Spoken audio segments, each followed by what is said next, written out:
இந்த 4 பேர் 4 விதமா பேசிருவாங்கன்னு பயந்தே, நம்ம ஒரு ஒரு விஷயத்தையும் பார்த்து பார்த்து தான் பண்ணுவோம்.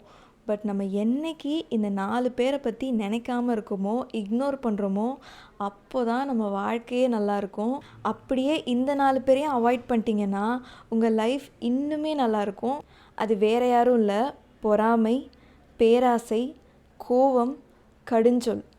பொறாமை. நம்ம நல்லா இருக்கணும்னு நினைக்கிறது தப்பில்ல.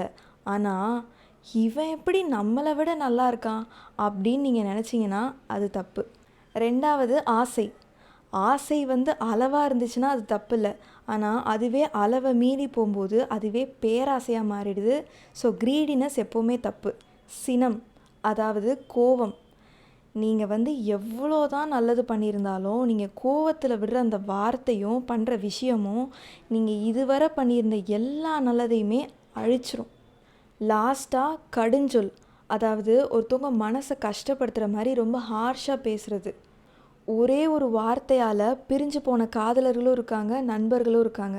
அதனால கடுஞ்சொல் பேசவே கூடாது. இந்த 4 விஷயத்தை நீங்கள் பண்ணாமல் இருந்தாலே அதுதான் அறம்.